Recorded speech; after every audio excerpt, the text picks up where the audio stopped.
দক্ষিণেশ্বর আর আদ্যাপীঠ ঘুরে আমরা চলে গিয়েছিলাম বেলুড় মঠে। বেলুড় মঠে আমার যে ব্যক্তিগত কাজটা ছিল সেটা সারার পর আমরা মঠের সামনে বেশ কিছুক্ষণ সময় কাটালাম। মঠের মধ্যে এই স্নিগ্ধ পরিবেশটা সত্যিই মনোরম। দেখো চারিদিকে কতটা পরিষ্কার পরিচ্ছন্ন। কলকাতা শহরে কিন্তু এত পরিষ্কার পরিচ্ছন্নতা চোখে পড়ে না। যেহেতু ট্রাস্টের আন্ডারে এটা, সেহেতু এত পরিষ্কার পরিচ্ছন্নতা কিন্তু বজায় রয়েছে। প্রতি মুহূর্তে এখানে কিন্তু মানুষ কাজ করে চলেছে।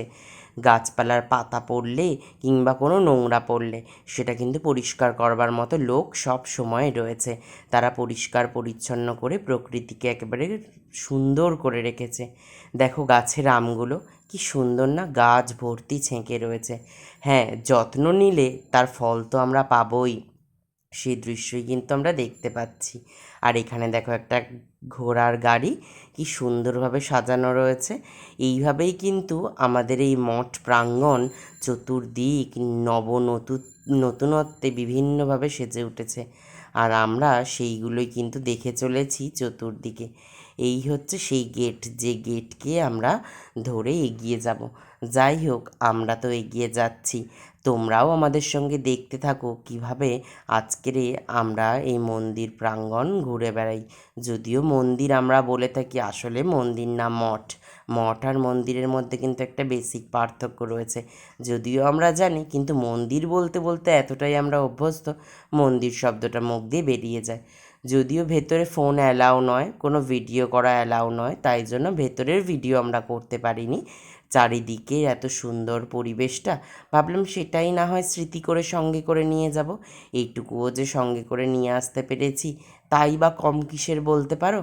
এত সুন্দর মনোরম পরিস্থিতি সত্যিই হৃদয়কে আকর্ষণ করে। ভাবতে অবাক লাগে গঙ্গার ঘাটে বসে থাকার কিছু মুহূর্ত। কত মানুষ এই গঙ্গার হাওয়া খাচ্ছে, যা গরম পড়েছিল, এখানে জলের হাওয়াটা যেন একটা হৃদয়কে সত্যিই ক্লান্তিমুক্ত করে।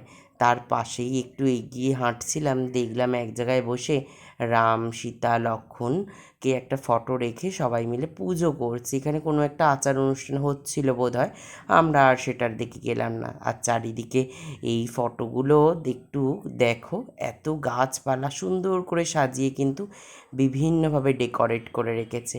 যাই হোক, আজকের আমরা আমাদের ভিডিও শেষ করছি। বেলুড় মঠকে ঘুরে দেখাতে তোমাদের কেমন লাগলো লাইক কমেন্ট শেয়ার করে জানাতে ভুলো না। আর আমাদের পেজে নতুন বন্ধু হলে ফলো করে দিও কিন্তু, আর ইউটিউব থেকে দেখলে সাবস্ক্রাইব।